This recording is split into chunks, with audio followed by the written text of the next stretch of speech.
Bonjour et bienvenue dans cette vidéo sur la plagiocéphalie du nourrisson. Donc dans cette vidéo, je vais réexpliquer un peu pour les personnes qui ne connaissent pas suffisamment ce qu'est une plagiocéphalie et comment elle arrive, mais je vous parlerai surtout de pourquoi juste faire tourner la tête de bébé ne suffit pas quand on veut prendre en charge en kinésithérapie un nourrisson qui développe une plagiocéphalie. Donc dans cette vidéo, je vais vous parler de l'importance de proposer à ces nourrissons qui ont une plagiocéphalie de faire de la kiné neuromotrice globale et pas juste des techniques isolées au niveau de la tête. Donc avant de revenir à la prise en charge kiné, je vais d'abord vous reparler un peu de la plagiocéphalie. La plagiocéphalie, c'est une déformation bénigne, dite bénigne par l'HAS, du crâne du nouveau-né, qui survient dans les premières semaines ou les 2 ou 3 premiers mois après la naissance. Pourquoi c'est dit bénigne, une déformation bénigne? Parce qu'il n'y a pas, quand c'est une plagiocéphalie, il n'y a pas de conséquences neurologiques. Ça ne va pas gêner le développement du cerveau. Et selon l'HAS, après dans la réalité, les professionnels, on n'est pas toujours d'accord avec le dernier rapport de l'HAS, mais selon l'HAS, la principale conséquence de la plagiocéphalie serait les critères esthétiques. Après, dans la réalité, on retrouve d'autres conséquences qui ne sont pas, dont la corrélation de cause à effet entre la plagiocéphalie et les problèmes ne sont pas toujours encore prouvés scientifiquement, comme dans les formes sévères, des problèmes ORL ou des problèmes aussi au niveau des mâchoires. Alors, en tout cas, dans les l'HAS, selon l'HAS, la principale conséquence serait un préjudice esthétique pour les femmes sévères, parce que quand c'est une légère plagiocéphalie, en général, le crâne, après 6 mois aussi, peut encore évoluer, et surtout avec les cheveux, la déformation crânienne ne se voit pas. Donc, la prévalence, c'est-à-dire il y a 15 ans, 15 à 20 ans, il y avait environ 3% de nourrissons atteints de plagiocéphalie. Et en 10 ans, 10 à 15 ans, on est passé à un tiers des nourrissons. C'est énorme. Et ce qui a fait augmenter cette prévalence, c'est pas seulement les conseils sur la mort subite pour prévenir la mort subite du nourrisson, parce que maintenant on conseille aux enfants de dormir uniquement à plat dos et plus sur le ventre. Et grâce à ce conseil, il y a beaucoup moins de morts subites du nourrisson. Donc c'est pas seulement lié à cette consigne-là, c'est surtout à cause du matériel de puériculture qui est vendu. Les transats, les cosy, les parcs.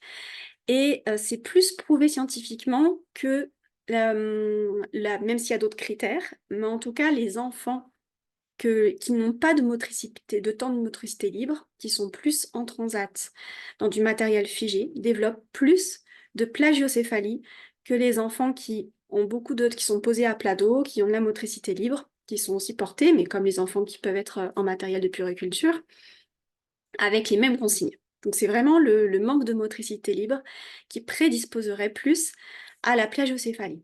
Bien sûr, c'est pas le seul critère. Les autres critères, c'est bien sûr aussi toutes les contraintes qu'il y a pu y avoir pendant la grossesse ou pendant la naissance, avec des positions fétales atypiques, des contraintes sur le crâne, voilà, etc. En tout cas, là, on ne va pas développer un tout pourquoi émerge la plagiocéphalie. Ce que je voulais vraiment développer là, c'est pourquoi juste tourner la tête de droite à gauche ne suffit pas. Donc, la plagiocéphalie, voilà, elle émerge quand le bébé. La plagiocéphalie, c'est une déformation que d'un côté. La brachycéphalie, c'est une déformation, c'est des deux côtés en même temps symétriques du crâne, avec l'arrière du crâne qui s'aplatit. Donc le premier facteur, c'est les transats et le manque de motricité libre. Mais ensuite, c'est pas le seul facteur. C'est-à-dire qu'il y a des bébés qui vont avoir une parfaite motricité et qui vont être tout le temps trop en transat, trop dans du matériel rigide, et ça va suffire à expliquer la plagiocéphalie. Mais il y a certains bébés qui ne vont pas en transat et qui développent quand même une plagiocéphalie. Donc ça, la plupart du temps, je dirais même de façon systématique, en tout cas, moi, dans ma pratique professionnelle, c'est systématique. Un nourrisson qui vient avec une brachycéphalie ou une plagiocéphalie, il a toujours des atypies neuromotrices. Quand je dis neuromoteur, c'est pas du tout des lésions neurologiques ou des problèmes neurologiques, c'est juste une motricité qui se développe de façon atypique. Et ça peut être totalement bénin, c'est absolument pas grave. Mais c'est juste que les atypies motrices qu'il a, l'enfant, même s'il n'est pas en transat, vont faire que quand il est allongé à plat dos, il va passer beaucoup plus de temps, il va imprimer beaucoup plus de contraintes sur la zone du crâne qui s'aplatit, et son atypie motrice va renforcer la contrainte sur le crâne et la déformation. Donc par exemple, un bébé qui tourne préférentiellement la tête d'un côté par rapport à un autre, il va appuyer plus sur l'un des deux côtés du crâne. Et de façon systématique, quand le nourrisson a une rotation préférentielle de la tête, il y a toujours une motricité asymétrique de l'axe. Ce n'est jamais que la tête. Et si on s'occupe que de la tête, on sera beaucoup moins efficace dans l'équilibrage de la enfin, même si on agit que sur la tête, déjà on sera moins efficace juste pour la récupération de la mobilité active de la tête, et en plus on n'agira pas sur tout le reste.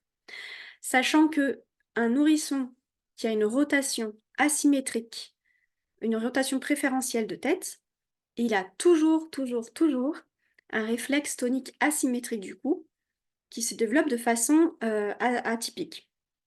Et ça, si ça vous intéresse, il y a des études scientifiques qui montrent que la non-intégration de ce réflexe à l'âge scolaire, quand il se développe de façon atypique, entre 0 et 3 mois en général, on le retrouve actif. Il ne s'intègre pas entièrement. Entre 6 et 10 mois, et il ne s'intègre pas du tout si on ne fait pas de kiné. Il va rester actif, même si l'enfant il va bien grandir, il va bien évoluer. Ce réflexe tonique asymétrique du cou ne va pas entièrement s'intégrer. Et c'est un facteur prédisposant, ça ne va pas être systématique, mais c'est un facteur prédisposant à des difficultés à l'âge scolaire. Donc ce n'est pas une relation de cause à effet direct, mais un réflexe tonique asymétrique du cou atypique à la naissance est quand même un facteur qui peut prédisposer à des difficultés scolaires, comme des difficultés à tenir le crayon, des difficultés de coordination. Ça joue aussi ce réflexe tonique asymétrique du cou sur la maturation de la vision. Ça joue sur plein de sphères du développement. Donc c'est pour ça, pour les rotations préférentielles de tête, que c'est toujours très important de prendre en compte le développement neuromoteur global de l'enfant et pas juste faire tourner la tête de gauche à droite. Ensuite, si on prend l'exemple de la brachycéphalie, un enfant qui développe une brachycéphalie et qui exerce plus de pression à l'arrière du crâne. Donc parfois, c'est des enfants qui vont juste trop en transat, parfois c'est que ça.